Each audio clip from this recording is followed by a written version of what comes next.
이제 본격 시대 두 번째 이슈 들어가겠습니다.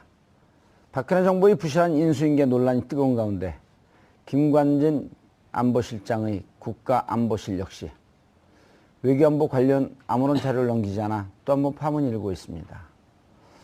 이런 가운데 문재인 대통령의 4강 외교 특사단이 잇따라 출격하고 있는데요. 그간 공백기를 맞았던 정상외교가 제자리를 찾을 수 있을지 전문가 세 분 모시고 말씀 나눠보도록 하겠습니다.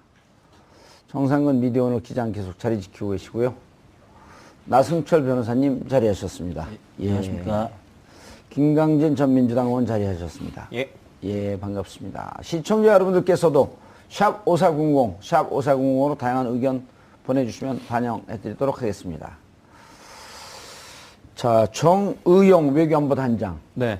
어떻게 브리핑을 했죠? 지금 새 정부가 출범한 지 한 일주일이 좀 넘게 지났는데, 예. 이게 지금 외교나 안보 같은 경우는 굉장히 이전과의 좀 연속성이 되게 중요하지 않습니까? 예. 그래서 뭔가 좀 인수인계 자료가 와서 이분이 좀 컨트롤을 해야 되는데, 인수인계 자료가 지금 거의 오지 않았다라고 얘기를 했었어요. 예. 그래서 뭐 새로운 박근혜 정부가 있었던 그 김관진 안보실장으로부터 현안 보고도 받지 못했고, 근데 뭐 자료 역시 넘겨받은 것이 없다. 그래가지고 네. 지금 어쩔 수 없이 그 관련 부처에 직접 연락을 해서 그렇게 자료를 모으고 대응을 하고 있다. 이렇게 얘기를 했었죠. 예. 김광진 의원님. 예. 국회의원 시절에 계속 만났던 분 아닌가요? 예, 국방부 장관일 때도 뵙고, 예. 안보실장일 때도 뵙긴 했습니다만, 방금은 말씀하신 것처럼 정의용 외교단장에게 자료가 제공되지 않았다라고 하는 브리핑, 사실은 기사를 보면서도 사실일까라고 하는 생각 계속 하게 됐거든요. 그냥 단순하게 뭐 국회의원들에게 관련한 내용들을 설명해주지 않았다라고 하는 측면이 아니라, 지금 대통령이 바뀌어서 대통령이 청와대에 가 있는 상태인데도 불구하고 하지 않았다라고 하는 것에 대해서 좀 납득되지가 않고, 아주 선의로 판단한다면 이분이 정식적으로 안보실장으로 정의용 단장이 되신 분은 아니시니까 기밀사항이라 넘기지 못한 건가라고 하는 생각까지 아주 좋게 생각해 보지만, 그러더라도 저조히 납득될 수 있을 만한 상황은 아니겠다. 그리고 국정인수라고 하는 것을 하기 위한 기본적인 프로세스를 다 해줘야 되는 것인데, 그러지 않고 있는 이 모습들을 보면서, 그러면서 겉으로는 여러 행사들은 지금 다 김관진 실장이 막 하고 있는 거지 않습니까? 과연 이게 정상적인 상황일까라고 하는 고민들이 많이 되네요.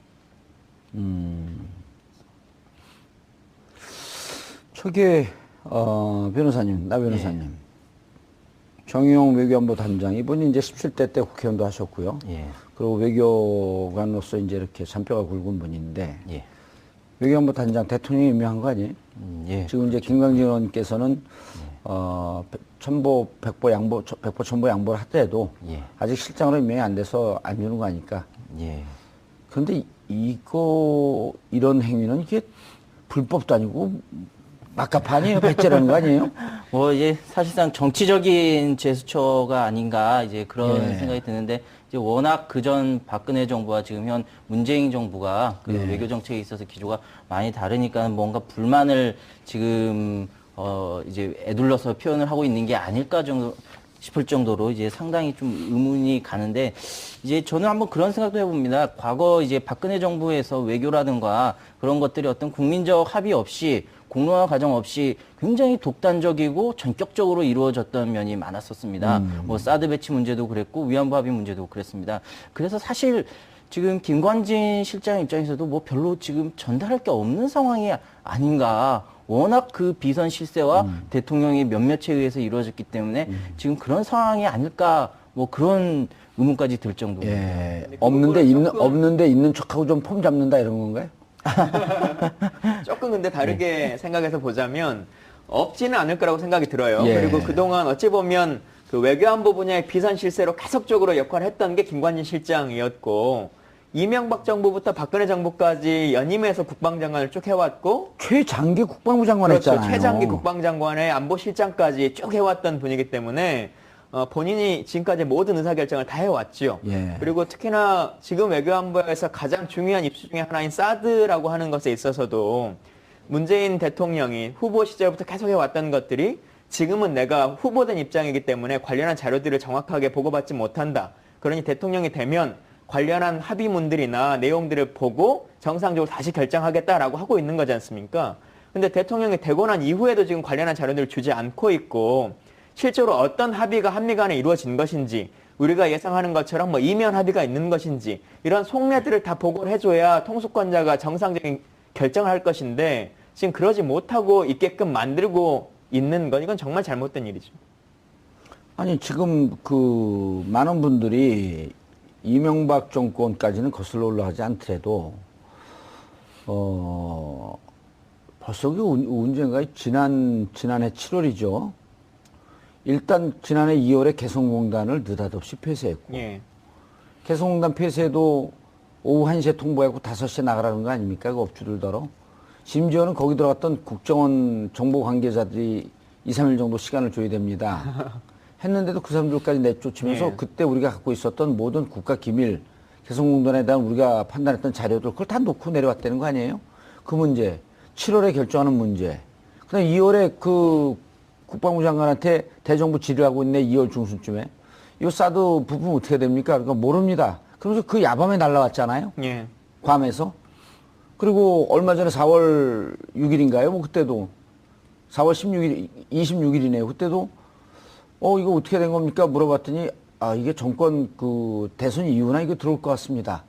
그러더니 일주일 있다가 바로 들어오고 이런 게 전체 국민을 속였기 때문에 도대체 너네 그동안 뭔 짓을 한 거냐 이건 봐야 되는 거 아니에요? 봐야 되는 겁니다. 그리고 말씀하셨던 것처럼 그동안의 박근혜 정부는 행정부가 실제적으로 역할을 할 수 있도록 하지 않고 청와대가 거의 대부분의 역할을 다 했지 그렇죠. 않습니까? 그래서 말씀하신 것처럼 국방장관이 사드가 결정되는 NSC에서도 회의에 참석하지 못했고 차관이 데리러 갔었던 상태에서 결정이 된 것이고요. 또 날라오고 있다라고 하는 부분도 실제로 아마 좀 몰랐을 수도 있겠다라고 하는 생각이 들 정도이거든요. 그러니까 김관진 실장 선에서 거의 모든 것들을 결정해버리는 것이 아니냐라고 하고 있는 것인데 그래서 더더욱 이 내용들을 빨리 확인을 해야 예. 지금 뭐 외교 특사도 나가 있고 뭐 6월 달에 한미 정상회담도 예정돼 있습니다만 이런 걸 준비하기 위한 과정을 대통령과 통수권자에게 시간을 줘야죠. 나 변호사님 정말 이 대목에서 이게 나라냐? 이런 얘기 나오지 않아요? 이게 뭐 제가 예전에 그 이제 변호사회 회장을 맡을 때도 그 제가 인수인계 보고서를 받으면 그게 한 100쪽 정도 됐어요. 변호사회 회장을 지내셨어요? 모르셨습니까? 슬그머니 깔때기 들어서 깜짝 놀랐네.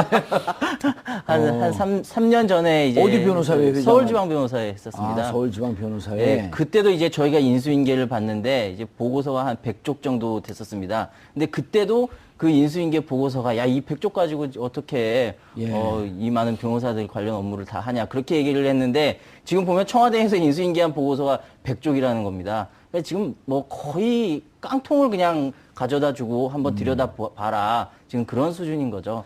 변호사회는 그래도 사회적 직급이 있잖아요. 제가 깔때기 한번 들이대면 제가 조기축구 회장 인수인계할 때 그때도 이 그 기록이요.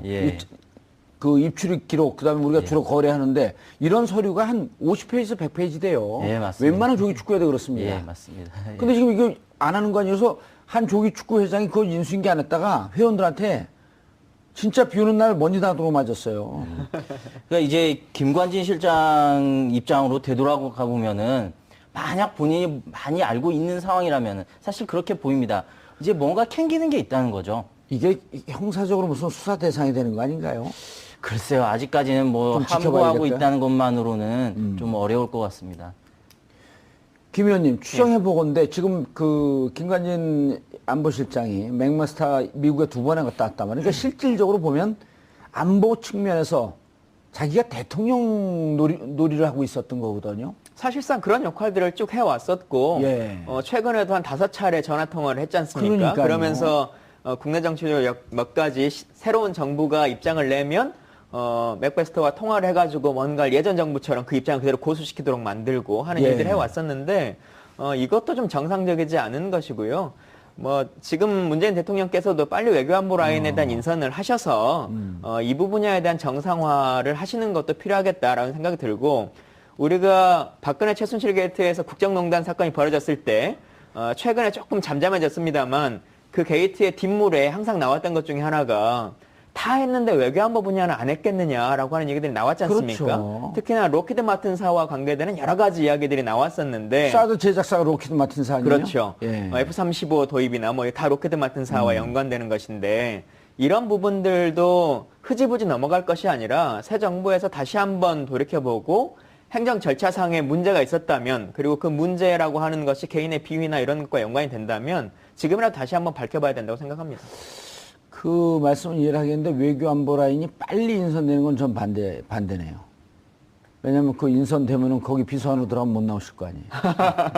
거기 그 인선 하마평은 안 오르고 있나요? 아마 저는 아닌 것 같습니다. 예. 그래요? 예. 우리 TBS를 위해서 그런가요? 아니면 자주 불러주십시오. 알겠습니다. 예. 그런데 이제 그 홍석천 특사가 나갔잖아요. 예. 정말 아무것도 모르고 나간 거예요, 그러면은? 홍석현 특사는 뭐 일단 대통령의 의중을 전하러 간 것이고, 예. 사드가 어떻게 진행된지 좀 알아야 될 거 아니에요. 그러니까요. 잘못된 거죠. 그 내용들을 진짜 다 보고로 받고 정확하게 통수권자의 입장이 정리된 상태에서 나가야 되는데 지금은 좀 그러지 못한 부분들이 있고요. 다만 문재인 대통령께서 국방위원회 생활도 국회의원 하는 동안 하셨고, 예, 하셨죠. 또 국회의원 대통령이 당선 가능성이 높은 상태였기 때문에 안보 자문단을 통해서 여러 가지 의견은 정확히 갖고 계시죠. 그래서 그 부분에 대해서는 뭐 크게 염려할 만한 것은 아니다라고 하는 생각은 들긴 합니다만은 국내 정치적으로 진짜 어떤 일들이 벌어졌는지에 대해서는 속 시원하게 얘기를 해야죠. 그리고 지금은 특사가 외교적인 역할들을 하기 때문에 공개적으로 다 말하지 못하는 부분들이 있다손 치더라도 대통령은 그 내용들을 다 아셔야 되는 것이 아주 정상적인 거 아니겠습니까? 그러면 김관진 실장이 보고를 해야 될 거 아니에요. 보고를 해야 되는 것이죠. 예. 정 기자님, 네. 기자가 바로 서야지 나라가 바로 서는 거 아니에요? 이런 분들 왜 이렇게 하라고 놔뒀어요? 뭐 저희는 그냥 놔두진 않았습니다만 딱히 저희 얘기를 이렇게 크게 들어주질 않아가지고. 그래요? 네. 계속 그 비판을 했나요? 뭐 저희 뭐 진보 언론들이야 뭐 대체로 계속 박근혜 정부에 대해서 비판을 했었죠. 네. 근데 뭐 사실 보수 언론이 그렇게 비판을 했어도 눈 하나 깜짝 안 하시던 분이었기 때문에 네. 뭐 저희 얘기를 뭐 잘 들으셨을지 모르겠네요. 특사, 무슨 얘기가 진행됐는지는 그 브리핑 한 것 이외에는 뭐 다시 그 취재나 이런 건 나오고 있는 건 없죠. 네. 왜냐면 워낙 은밀한 내용을 얘기를 할 수밖에 없는 상황이기 때문에. 네, 그렇죠. 뭐 알려진 뭐 사드 얘기를 예. 뭐 나누기로 했다 뭐 그 정도 외에는 그리고 우리 더 이상 국회에서 여러 가지 없습니다. 절차상의 하자가 있고 맥머스타 안보 보좌관은 그런 일이 있는지 충분히 이해하고 있다. 네. 이게 그 전에 박근혜 정권 시절에는 이런 게 외국에 나가게 되면 국내 언론용으로 많이 부풀리거나 왜곡되는 경우가 있거든요. 이를테면 프랑스 갔을 때 무슨 프랑스 대통령이 극진한 대접을 하고 네. 영국 갔을 때 그 엘리자베스 여왕이랑 무슨 마차를 타고 들어갔는데 그게 그 나라 언론에 한 줄도 안 나왔다는 거거든요. 아무 의미가 없는 내용이니까요. 네. 예. 그 실질적으로 뭐 거기 가가지고 뭐 정상들끼리 어떤 내용을 주고받았는지가 중요한데 뭐 사실 그런 게 없고 그냥 뭐 대통령이 뭐 어떤 옷을 입었다든지 예. 뭐 오늘은 뭐 K 콘서트에 갔다든지 막 그런 내용들이 주로 언론 보도에 나왔었죠. 예. 그리고 우리 대통령이 연설할 때 보면 사람들이 많이 모였는데 그 풀로 찍은 걸 보니까 뒤에는 통통 비어 있고. 네. 그런데 뭐 거기에 뭐 따라갔던 뭐 기자들이 꽤나 많았는데 이렇게 뭐 그게 잘 안 나오지 않아가지고 네 그렇게 좀 비판을 받은 적도 굉장히 많았습니다. 일단 지금 그렇게 되면 그 홍석현 네. 특사가 가서 미국 맥마스터 안보 보좌관이 그런 문제가 있는 거 이해한다. 라고 하는 거에 대해서는 사실 그대로 보도가 되고 있는 건 맞나요? 나온 얘기가 그렇게 막 크게 많지 않기 때문에 뭐 더 이상 뭐 사실 보도가 되고 있는지는 알 수는 없는 상태죠. 예. 나순철 변호사님. 예. 사드 부지 절차 갖고도 문제 제기가 되고 있어 무슨 내용이죠? 예, 지금 사드 부지 관련해서 뭐 예. 최근에 이제 소송이 하나 제기됐었는데 그게 뭐냐면은 사드 부지 면적이 얼마냐 이제 거기에 대한 정보를 공개하라 했는데 이제 그게 거부가 됐습니다. 그래서 이제 소송이 들어갔는데 이게 왜 의미가 있냐면은 지금 롯데 사드 부지로 제공된 롯데 골프장 면적이 148만 제곱미터입니다. 148만. 예. 그런데 지금 보면은 여기에 그 면적이 얼마인지 이 148만 제곱미터 중에서 면적이 얼마인지가 국방부에서 지금 명시가 안 돼 있다. 이거는 합의 건의문에만 명시가 돼 있다. 지금 그렇게 밝혀진 상태입니다. 정확하게 잘 이해가 안 되는데요. 그러면 이제 뭐냐 원래 협정으로 체결이 돼야 되는데 기계 협정 안에 명시가 안 돼 있고 합의 건의문에만 있다는 얘기에는 결국에는 소파 협정에 따르면은 부지 제공 같은 경우에는 부지 제공 협정을 맺어야 됩니다. 일단 소파 협약에도 지금 오호. 위배가 되는 거고 이게 또 무슨 의미가 있냐면은 지금 환경영향평가법을 보면 33만 제곱미터가 넘으면 환경영향평가를 받아야 됩니다. 예, 그걸 뭐 진행하면서 받겠다 이랬었잖아요. 예, 그런데 지금 이제 저희들이 의심하기에는 이 환경영향평가를 하려면 주민들 의견도 받아야 되고 설명도 또 설명회도 개최를 해야 됩니다. 그럼 이제 나라가 굉장히 이제 시끄러워지는 거죠. 예. 지금 이걸 피하려고 했던 게 아닐까 지금 그렇게 추측을 하고 있습니다. 아하. 김광진 의원님, 지금 예. 그 소파 협정 2조 시설과 구역 공유와 반환, 이게 나오는데요. 저도 모르겠고, 우리 시청자분들 잘 모르겠거든요. 저게 무슨 내용이죠? 그러니까 땅을 줄 때 지금 예. 같은 경우는 거의 공짜로 주는 거지 않습니까? 공여해 주는 것이죠. 이제 이럴 경우에는 계약을 체결해야 된다, 이런 내용이네요. 예, 그래서 관련한 계약을 해야 된다라고 하는 것인데 국방부는 관련한 합의문은 있다라고 합의문. 얘기하고 있는 거예요. 예. 합의 건의문은 있는데 공개해 줄 수는 없다라고 하고 있는 것이고 그러더라도 국회나 여러 공간을 통해서 정확하게 알려줘야 되는 것이 아니냐. 예. 변호사님 방금 말씀하신 것처럼 두 가지 측면이죠. 일단은 남양주에 있는 국유지를 롯데랑 바꿔야 되는데 정확하게 전체 면적이 얼마를 단위로 가격을 얼마로 했을 때 남양 땅을 몇 평을 줄 것이냐라고 하는 것을 먼저 해야 될 거 아니겠습니까? 그렇죠. 대체부지니까요. 대체부지니까요. 그래서 그걸 전체 면적에 대해서 알아야 되는 것이고 그리고 국방부가 말하는 금액이 얼마인지 예. 롯데의 금액이 얼마고 남양주의 금액이 얼마인지를 정확하게 감정을 해봐야 되는 같이 것이고 맞교환하면 되지만 부족하게도 어느 쪽에서 돈을 조금 더 내야 되니까. 땅의 단가가 워낙 다르기 때문에요. 예. 예, 그걸 맞춰야 되는 거죠. 두 번째는 말씀하신 것처럼 148만 평이라고 아주 넓은 땅인데 사드 부지로 필요한 것은 한 30만 평 정도 될 거라고 생각합니다. 넓게 잡아도. 그러면 나머지 100만 평 정도의 공간을 어떻게 할 거냐라고 하는 것인데 우리 한국의 입장에서 보면 잠깐만 정정을 좀 해야 되는데 148만 제곱미터거든요. 제곱미터. 예, 제곱미터. 그러니까 사드 필요한 건 한 30만 제곱미터. 예, 30만 제곱미터. 그 나머지 100만 제곱미터는 도대체 어떻게 된 거냐? 예. 그래서 그것을 한국군이 그대로 가질 것이냐, 예. 롯데랑 바꾼 다음에 한국군이 쓸 것이냐, 아니면 전부 다 미국군에게 줄 것이냐라고 하는 것을 정확하게 알려줘야 될 거 아니겠습니까? 협정이 없다는 거네요, 그럼? 예, 근데 국방부는 지금 계약은 했다, 정확히 얼마다라고 하는 것은 얘기를 해요. 들리는 말로는 말씀하신 것처럼 지금 33만 제곱미터라고 예. 하는 것이 대한 환경 영향 평가를 하니까 그보다 아주 조금 줄여서 29만 29만 9천 뭐 그렇게 평방미터. 했을 것이다라고 하는 것으로 지금 대부분 통설로 나오고 있는 아하. 건데요. 그런 식으로 행정행위를 하는 것이 과연 정상적인지 제가 오늘 정상적이냐는 말을 너무 많이 하게 되는데 그런 모습으로 지금 아마 국방위원들은 생각하고 있는 걸로 알고 있습니다. 잠깐만요. 그러면 33만이 안 된, 한 30만 했다고 치자고요. 예. 그러면 환경 영향 평가를 피할 수 있어요. 간이로 할 수 있습니다. 간이로 할수 있고. 완전히 피할 수는 없고요. 예, 그 간이에요. 문제는 예. 30만 평방미터라고 추정을 해보고 그거에 대한 계약서는 있냐 이걸 지금 묻는 거 아니에요. 그 부분이 계속 논쟁인데 처음에 얘기했을 때는 한미 간의 합의문은 없다라고 얘기했었거든요. 예. 왜냐하면 합의문이 있으면 비준을 거쳐야 되는 상황이 되기 때문에 대정부 질문에서는 합의문이 없다. 그러니까 이건 조약이 아니다라고 얘기를 해왔어요. 예. 근데 소파 규정과 관련한 부속 합의 서류들은 있다. 땅이 몇 평이냐 계속 물어보니까. 부속 합의서는 있다. 예, 근데 정보 공개 청구를 하니까 그거는 국가 기밀상 알려줄 수가 없다라고 부속 하고 있는 합의서를? 것인데, 그러면 기밀을 들을 수 있는 사람들이 있지 않습니까? 국회 정보위원회도 있고 국방위원회도 있고 이분들은 기밀 인가 취급이 다 있는 분들이기 때문에 관련한 내용에 대해서는 보고를 해줘야 되는 것이죠. 왜 안 할까요? 나 변호사님. 그쪽 분들하고 친하지 않으세요? 안 친합니다. 안 친해? 딱 그 외모는 좀 친하실 것 같은데.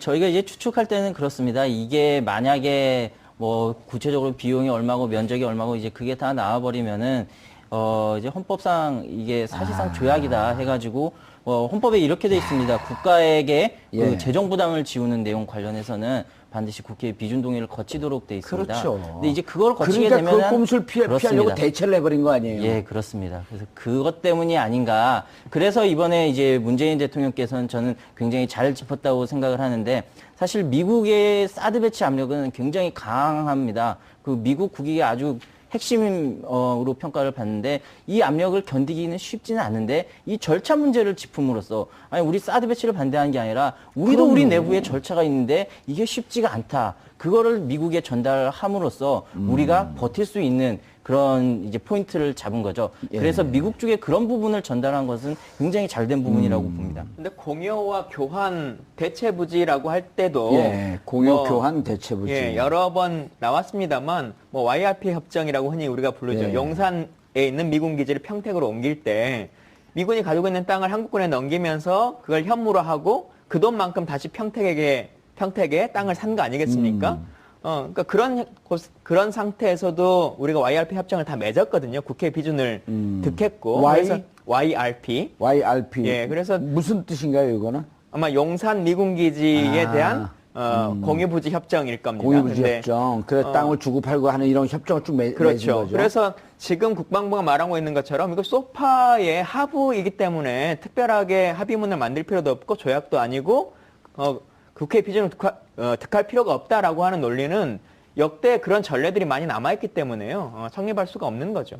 그리고 말씀하셨던 것처럼 땅의 대토로 마련되는 비용뿐만 아니라 지금 트럼프 대통령이 맞다 아니다 지금 계속 설왕설래가 있습니다만 어쨌든 미국의 대통령이 직접적으로 관련해서 사드의 비용을 내라라고 하는 얘기도 했었고 그 문서를 12월에 보냈다는 거 아니에요? 예, 그리고 그것이 조금 논쟁이 되니까 조금 말을 바꿔서 그럼 방위비 분담금을 좀 올려야 되는 거 아니냐라고 하는 얘기를 계속 해왔지 않습니까?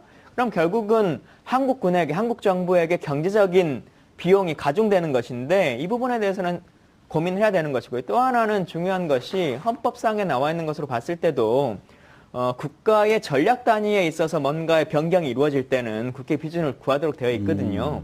근데 이것은 단순한 하나의 무기 체계를 들어오고 말고의 문제가 아니라 우리가 흔히 말해왔었던 미국의 MD 체제라고 하는 것 안에 들어갈 것이냐 말 것이냐라고 하는 것을 그러니까 한국군의 무기 체계와 전략 체계를 완전히 변동시켜야 되는 상황이기 때문에요. 예. 이 부분에 대해서는 국회의 비준을 구해야 된다라고 하는 것이 맞을 것입니다. 예. 이게 정 기자님. 네. 국방부 이제까지 우리가 의혹을 갖고 있었던 게 이제 현실화되는 거 아닌가 하는 느낌이 좀 들거든요. 사드 졸속으로 한 거 아니냐. 네. 말 알받게 하기 위해서 여러 가지 절차상의 하자가 있음에도 불구하고 밀어붙인 거 아니냐. 이런 문제제기를 계속했었잖아요. 그러니까 소리 못 내놓는 거 아니냐. 뭐 그렇게 점점 의심이 갈 수밖에 없는 상황인데 이게 너무 이상했잖아. 지금까지 흘러온 과정들을 보면은 예. 뭐랄까 하여튼 처음에는 뭐 사드 배치는 뭐 산무 원칙 그래가지고 뭐 예, 우리는 쓰리는 계획도 없어요. 없고 예. 네. 하여튼 뭐 그런 것도 없다고 하다가 갑자기 이거를 들여오게 됐고 또 이것도 뭐 대선 이후에나 이제 뭐 전개를 하겠다라는 그런 얘기를 하다가 또 갑자기 또 어느 날 새벽 기습적으로 설치를 하게 예. 됐고 또 박근혜 대통령이 탄핵이 되고 공석인 상태에서 안보실장이 이렇게 그 미국 그 맥마스터하고 통화를 해가지고 2번씩이나 가고. 네, 예. 이렇게 일을 진행을 시켰다는 게 워낙 좀 이상하니까 게다가 또 지금 뭐 김관진 실장이 처음에는 뭐 사표를 냈다라는 3월에 그런 말이 흘러나왔다가 황교안 총리가 그거를 반려를 시켰는데 또 지금에 와서는 또 지금 뭐 나가지 못하는 상황일 수도 있겠지만 네, 지금은 또 안 나가는 상황 아닙니까? 그래서 혹시 저기서 뭐를 하고 계시나라는 그런 의심이 좀 생길 수밖에 없는 그런 생각이 좀 드는 거죠. 네. 나 변호사님, 이거 어떻게든지 예를 들어서 지금 이게 이제 보니까요. 우리 듣는 시청자분들도 헷갈릴 것 같고, 예. 말씀하시는 분들도 워낙 이게 구멍이 듬성듬성 나갖고, 예. 이게 조약이 하나에 물고 늘어지게 되면 그러면 조금 지나다 보면은 진영 논리로 싸움이 번지고 있고, 예. 그냥 차근히 짚을 수 있는 과정이 없었는데, 문재인 대통령께서는 절차상의 문제를 얘기했었단 말이에요. 이게 예, 그렇습니다. 정말 아까 김광진 의원님이 말씀하신 그런 조약이냐 아니냐라고 하는 문제에 하자가 있다라고 한다면 일단 공개를 해놓은 상태에서 예. 그럼 이게 또 필요한지 여부에 대해서 MD 체제냐 아니냐라고 하는 거에 대해서 국민들에게 충분히 설명하고 공청회 겪고 이런 절차를 오랫동안 하고 그 다음에 정 필요하다라고 한다면 다소 소수 의견 반대 의견이 있더라도 이건 해야 되겠다. 여기까지 오는 과정도 지난한 과정 아니에요? 예, 그렇습니다. 근데 이걸 안 거치고 국민들의 의견을 무시하고 안보 사이드에 있는 안보실장을 준수해서 밀어붙였단 말이에요. 예. 그러니까 국민들은 이러면 또 가만 이게 예를 들어 동네에서 무슨 조그만 뭐 결정할 때 이러면 그런 분들 감옥 가요. 예, 그렇죠. 지금 이제 뭐 그 자기 박근혜 얘기하다가 누가 대통령의 뭐라고 그러면은 누가 뭐라고 감옥 가고 싶어 그러면은 hun청 못 하는 거 아니에요, 그게. 그 박근혜 대통령의 스타일이 여실히 드러났죠. 이제 자신은 왕이고 그리고 국민들은 뭐 왕의 명령에 따라야 할 뭐 진짜 하찮은 이제 뭐 백성이다. 이제 그런 관점, 그 관점에 그대로 드러나서 뭐 내가 들여오는 걸로 하면은 들여오는 거지 뭐 거기에 대해서 토를 다냐. 그런 독선적인 관점이 지금 아주 강하게 반영된 그런 사례입니다. 그 부분에 대해서 이제 국민들이 대체로 이해하고 어떻게 풀어야 됩니까, 그럼 이거를? 글쎄요, 뭐 해법을 이게 이 해법이 이 자리에서 나올 수 있는 거라고 생각은 안 되지만은 이제 제가 저 나올 볼 수 때- 있을 것 같은데 최고 전문가가 와 있는. 그렇습니까? 예. 근데 이제 제가 볼 때는 그렇습니다. 이게 아까 말씀드렸다시피 미국의 압력도 상당하고 또 중국의 압력 역시 상당합니다. 여기에서 예. 제가 볼 때는 우리 정부가 해야 될 일은 저는 그렇게 생각합니다. 정부는 최선의 상황을 가정을 하고 일을 하면 안 됩니다. 정부는 아무리 상황이 좋아도 최악을 가정을 하고 일을 해야 되는데 우리는 여러 가지 시나리오를 만들어서 만약에 우리가 사드를 배치를 할 수밖에 없는 그런 상황에서 어떻게 할 것인가 거기에 따라서 시나리오를 배치를 하면서 시나리오를 설정을 하면서 미국에 대해서는 이제 절차 문제를 강조를 하면서 이제 우리가 전략을 짜고 중국에 대해서는 북핵 때문에 어쩔 수 없는 거 아니었냐.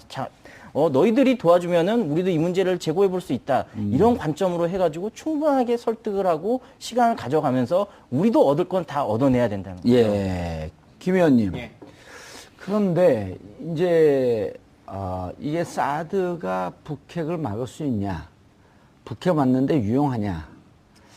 아니 그러면 사드 배치 여부를 어떻게 할 거냐? 여기까지 저는 가기 전에 대통령께서도 그 얘기를 했고 홍석현 특사도 그 얘기를 했을 것으로 보이는데 이 결정되는 절차까지 가는 과정의 민주주의를 좀 지켰으면 좋겠다. 그런 거 아니에요? 지금은 국민 의견을 완전히 무시하고 진행됐으니 배치 여부, 유용성 여부 이런 건 좀 이따 따지고 자 미국에서 그 배치하자고 하니 그러면 좋다. 배치 찬성하냐 반대하냐 그럼 부지는 어떻게 할 것이냐 그럼 유용성은 누가 따지면서 이 논의 과정을 좀 거쳐야 되는 거 아닌가요? 예, 맞습니다. 그게 단순하게 국회의 비준이 아니냐라고 하는 것만 있는 것이 아니라 앞서 잠깐 말씀드렸습니다만 이 무기 체계라고 하는 것이 단순하게 이 하나만으로의 효용성을 논하기는 참 쉽지 않습니다. 사드 체계라고 하는 예. 것이. 그런데 얼마 전에 대통령이 합참에 순시 가셔서 우리의 KAMD 체제도 빨리 조기화할 수 있으면 좋겠다라고 하는 말씀하셨지 않습니까? 한국형 MD라고 하는 그렇죠. 것이죠.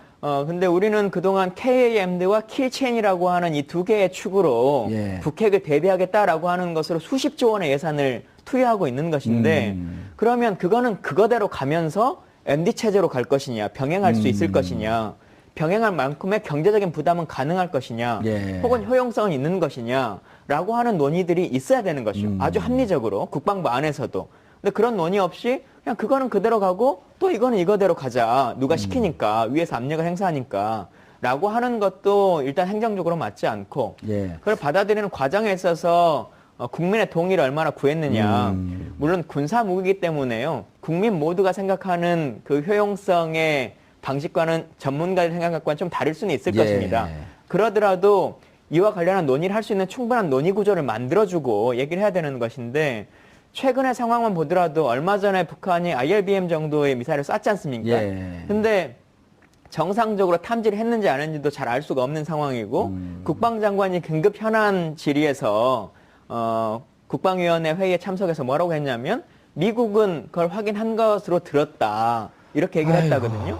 그럼 과연 이것은 한국 국방장관도 그냥 전해 들은 정도의 수준으로 사용할 수 있는 무기라면 실제로 우리에게 어느 정도의 도움이 되는 무기일 것이냐라고 하는 것이 불명확하고요. 또 예. 그와 연관돼서 보자면 이게 도입된다 손 치더라도 실제 버튼을 누가 누를 수 있는 것인지 지금 이 시간까지 결정 내려지지 않고 있습니다. 누구에게 통솔권이 있는 것인지. 예. 근데 이런 부속적인 절차들도 세부적으로 다 논의를 실무적으로 한 이후에 예. 국회든 국민이든 이러이러한 상황인데 이렇게 할 때 예산은 어떻게 들 것이고 추가적으로 들 것이고 예. 또 중국이나 러시아나 일본과는 어떤 관계가 될 것이다 라고 하는 것을 가지고 국민에게 물어봐야 되는 것이죠. 예. 그리고 최종적으로 이게 어쨌든 국가에 도움이 될 테니 특정한 지역에는 조금 피해가 된다는 소리 치더라도 이 지역에서는 양해를 구합니다라고 하는 그 절차도 밟아 나가야 되는 것인데 예. 그조차도 지금 되지 않고 있는 것이죠. 나순철 변호사님. 예. 저는 그 사드 배치에 찬성합니다. 아, 왜 그렇습니까? 찬성을 하냐면요. 사드는 이제 엑스밴드 레이더하고 48개의 미사일로 구성되어 있잖아요. 예. 저는 북한의 전쟁 전략에 대해서 신뢰합니다. 뭐냐면 일단 사드가 요격하게 정확하게 정면에서 이렇게 공격할 것 같아요. 그래서 48발씩 쏠 겁니다. 48발 딱 쏘고 리로딩. 재장전하는데 30분 걸리니까 35분 내지 40분을 기다려준 다음 또 쏠 거예요. 그냥 전 사드 배치한 건 찬성합니다. 그런데 정확히는 24발 쏠 겁니다. 24발 왜냐하면 쏘나요? 사드는 혹시 몰라서 2발씩 쏘도록 돼 있거든요. 두 발씩. 그럼 그 입장을 좀 바꿀게요. 북한이 24발씩 발사할 거예요. 두 대다 하나씩 맞춰야 되니까. 그리고 이제 40분 기다렸다 또 쏘고. 자, 이렇게 찬성을 하는데, 예.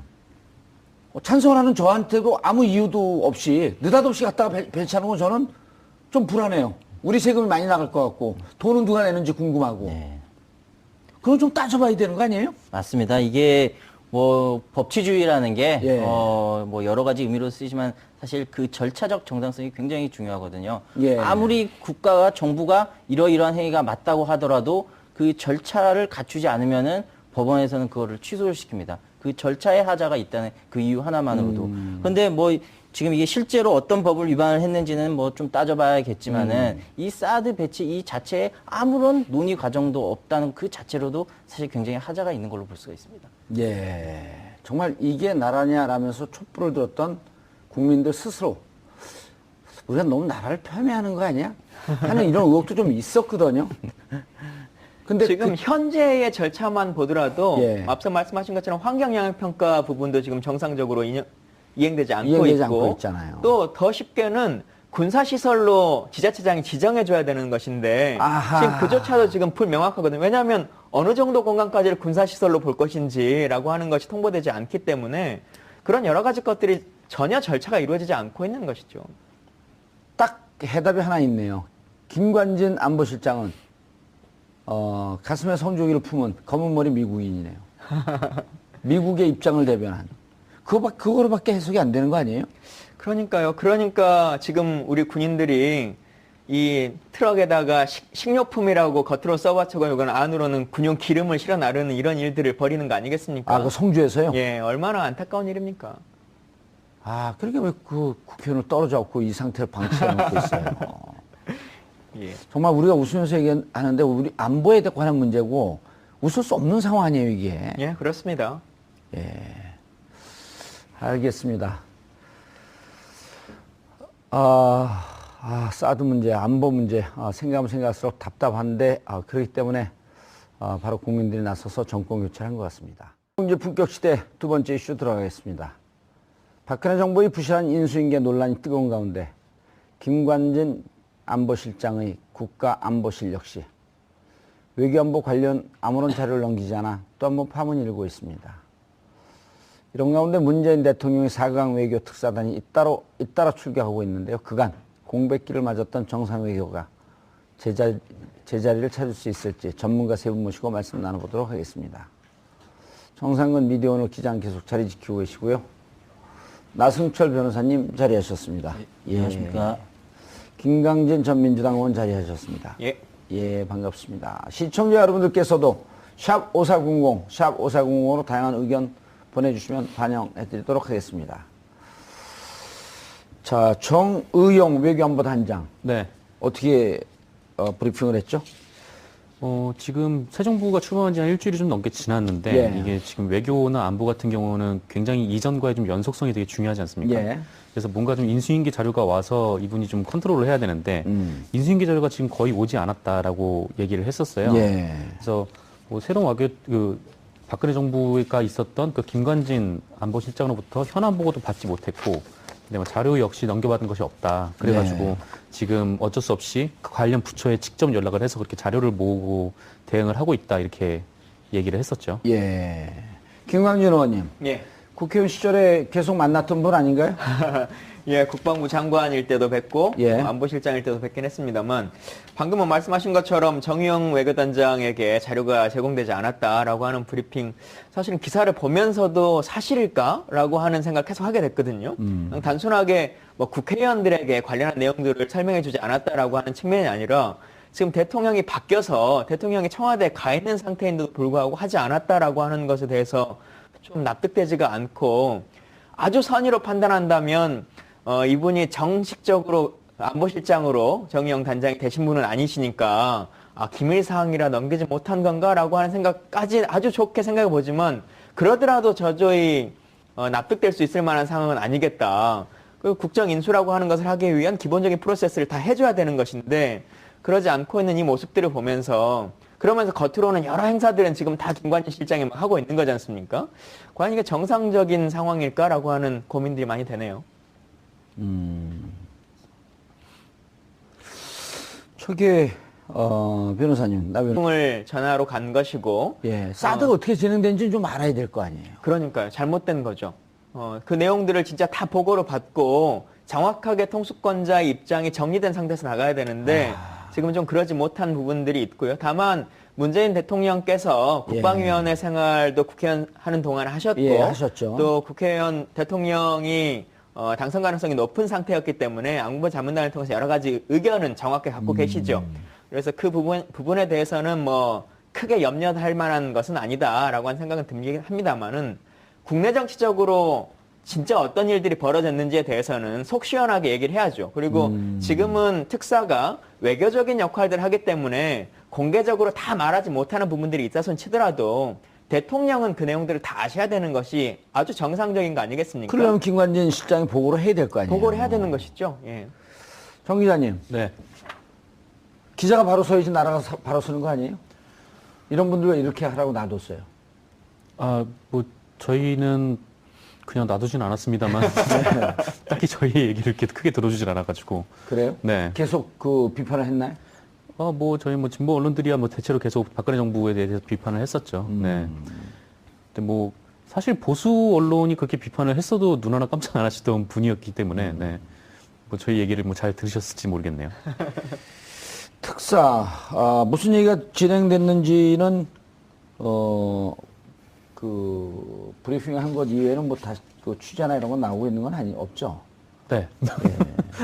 왜냐면 워낙 은밀한 내용을 얘기를 할 수밖에 없는 상황이기 때문에. 네, 그렇죠. 뭐 알려진 뭐 사드 얘기를 예. 뭐 나누기로 했다 뭐 그 정도 외에는 그리고 우리 더 이상 국회에서 그런 건 여러 가지 없습니다. 절차상의 하자가 있고 맥마스터 안보보좌관은 그런 일이 있는지 충분히 이해하고 있다. 네. 이게 그 전에 박근혜 정권 시절에는 이런 게 외국에 나가게 되면 국내 언론용으로 많이 부풀리거나 왜곡되는 경우가 있거든요. 이를테면 프랑스 갔을 때 무슨 프랑스 대통령이 극진한 대접을 하고 네. 영국 갔을 때 그 엘리자베스 여왕이랑 무슨 마차를 타고 들어왔는데 그게 그 나라 언론에 한 줄도 안 나왔다는 거거든요. 아무 의미가 없는 내용이니까요. 네. 예. 그 실질적으로 뭐 거기 가가지고 뭐 정상들끼리 어떤 내용을 주고받았는지가 중요한데 뭐 사실 그런 게 없고 그냥 뭐 대통령이 뭐 어떤 옷을 입었다든지 예. 뭐 오늘은 뭐 K 콘서트에 갔다든지 막 그런 내용들이 주로 언론 보도에 나왔었죠. 예. 그리고 우리 대통령이 연설할 때 보면 사람들이 많이 모였는데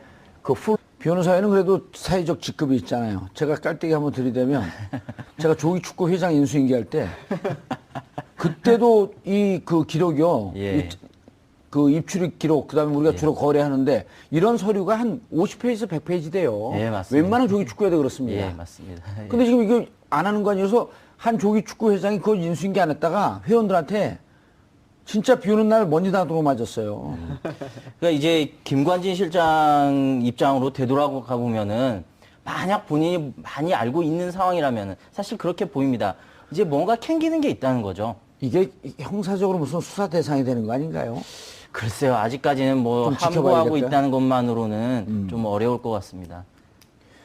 김 의원님, 추정해 보건데 지금 그 김관진 안보실장이 맥마스터 미국에 2번에 갔다 왔단 말이에요. 그러니까 실질적으로 보면 안보 측면에서 자기가 대통령 놀이를 하고 있었던 거거든요. 사실상 그런 역할들을 쭉 해왔었고 예. 최근에도 한 5차례 전화 통화를 했지 않습니까? 그러니까요. 그러면서 국내 정치적 몇 가지 새로운 정부가 입장을 내면 맥베스터와 통화를 해가지고 뭔가 예전 정부처럼 그 입장을 그대로 고수시키도록 만들고 하는 예. 일들을 해왔었는데 이것도 좀 정상적이지 않은 것이고요. 뭐 지금 문재인 대통령께서도 빨리 외교안보 라인에 대한 인선을 하셔서 이 부분에 대한 정상화를 하시는 것도 필요하겠다라는 생각이 들고 우리가 박근혜 최순실 게이트에서 국정농단 사건이 벌어졌을 때 최근에 조금 잠잠해졌습니다만 그 게이트의 뒷물에 항상 나왔던 것 중에 하나가 다 했는데 외교안보 분야는 안 했겠느냐라고 하는 얘기들이 나왔지 않습니까? 그렇죠. 특히나 로키드 마틴사와 관계되는 여러 가지 이야기들이 나왔었는데 사드 제작사가 로키드 마틴사 아니에요? 그렇죠. 예. F-35 도입이나 뭐 다 로키드 마틴사와 연관되는 것인데 이런 부분들도 흐지부지 넘어갈 것이 아니라 새 정부에서 다시 한번 돌이켜보고 행정 절차상의 문제가 있었다면 그리고 그 문제라고 하는 것이 개인의 비위나 이런 것과 연관이 된다면 지금이라도 다시 한번 밝혀봐야 된다고 생각합니다. 그 말씀은 이해를 하겠는데 외교 안보 라인이 빨리 인선되는 건 전 반대네요. 왜냐면 그 인선되면은 거기 비서관으로 들어가면 못 나오실 거 아니에요. 거기 그 인선 하마평은 안 오르고 있나요? 아마 저는 아닌 것 같습니다. 예. 그래요? 예. 우리 TBS를 위해서 그런가요? 아니면 자주 불러주십시오. 알겠습니다. 예. 그런데 이제 그 홍석천 특사가 나갔잖아요. 예. 정말 아무것도 모르고 나간 거예요, 그러면은? 홍석현 특사는 뭐 일단 대통령의 의중 이사님. 정의용 외교안보 단장 이분이 이제 17대 때 국회의원도 하셨고요. 예. 그리고 외교관으로서 이제 이렇게 잔뼈가 굵은 분인데 예. 외교안보 단장 대통령이 임명한 거 아니에요? 예. 지금 이제 김광진 의원께서는 백보 천보 양보를 하더라도 예. 아직 실장으로 임명이 안 돼서 안 주는 거 아니까. 예. 그런데 이런 행위는 이게 불법도 아니고 막가파 아니에요? 배째라는 거 아니에요? 뭐 이제 사실상 정치적인 제스처가 아닌가 이제 그런 예. 생각이 드는데 이제 워낙 그전 박근혜 정부와 지금 현 문재인 정부가 그 예. 외교 정책에 있어서 기조가 많이 다르니까 뭔가 불만을 지금 이제 애둘러서 표현을 하고 있는 게 아닐까 정도 싶을 정도로 이제 상당히 좀 의문이 가는데 이제 저는 한번 그런 생각도 해봅니다. 과거 이제 박근혜 정부에서 외교라든가 그런 것들이 어떤 국민적 합의 없이 공론화 과정 없이 굉장히 독단적이고 전격적으로 이루어졌던 면이 많았었습니다. 뭐 사드 배치 문제도 그랬고 위안부 합의 문제도 그랬습니다. 그래서 사실 지금 김관진 실장 입장에서도 뭐 별로 지금 전달할 게 없는 상황이 아닌가. 워낙 그 비선 실세와 대통령의 몇몇에 의해서 이루어졌기 때문에 지금 그런 상황이 아닐까 뭐 그런 의문까지 들 정도입니다. 예. 없는데 있는 척하고 좀 폼 잡는다 이런 건가요? 조금 근데 다르게 생각해서 보자면 없지는 않을 거라고 생각이 들어요. 예. 그리고 그동안 어찌 보면 그 외교안보 분야의 비선 실세로 계속적으로 역할을 했던 게 김관진 실장이었고 이명박 정부부터 박근혜 정부까지 연임해서 국방장관을 쭉 해왔고 최장기 국방부 장관 그렇죠. 했잖아요. 최장기 국방장관의 안보실장까지 쭉 해왔던 분이기 때문에 본인이 지금까지 모든 의사결정을 다 해왔죠. 예. 그리고 특히나 지금 외교안보에서 가장 중요한 이슈 중에 하나인 사드라고 하는 것에 있어서도 문재인 대통령이 후보 시절부터 계속 해왔던 것들이 지금은 내가 후보된 입장이기 때문에 관련한 자료들을 정확하게 보고받지 못한다. 그러니 대통령이 되면 관련한 합의문들이나 내용들을 보고 정상적으로 다시 결정하겠다라고 하고 있는 거지 않습니까? 근데 대통령이 되고 난 이후에도 지금 관련한 자료들을 주지 않고 있고 실제로 어떤 합의가 한미 간에 이루어진 것인지 우리가 예상하는 것처럼 뭐 이면 합의가 있는 것인지 이런 속내들을 다 보고를 해줘야 통수권자가 정상적인 결정을 할 것인데 지금 그러지 못하고 있게끔 만들고 있는 건 이건 정말 잘못된 일이죠. 아니 지금 그 많은 분들이 이명박 정권까지는 거슬러 올라가지 않더라도 벌써 그 언젠가 지난해 7월이죠. 일단 지난해 2월에 개성공단을 느닷없이 폐쇄했고 예. 개성공단 폐쇄도 오후 1시에 통보하고 5시에 나가라는 거 아닙니까? 그 업주들더러. 심지어는 거기 들어갔던 국정원 정보 관계자들이 2, 3일 정도 시간을 줘야 됩니다. 했는데도 그 사람들까지 내쫓으면서 예. 그때 우리가 갖고 있었던 모든 국가 기밀, 개성공단에 대한 우리가 판단했던 자료들 그걸 다 놓고 내려왔다는 거 아니에요? 그 문제, 7월에 결정하는 문제. 그다음 2월에 그 국방부 장관한테 대정부 질의하고 있네 2월 중순쯤에. 이 사드 부품 어떻게 됩니까? 그러니까 모릅니다. 그러면서 그 야밤에 날라왔잖아요. 예. 괌에서.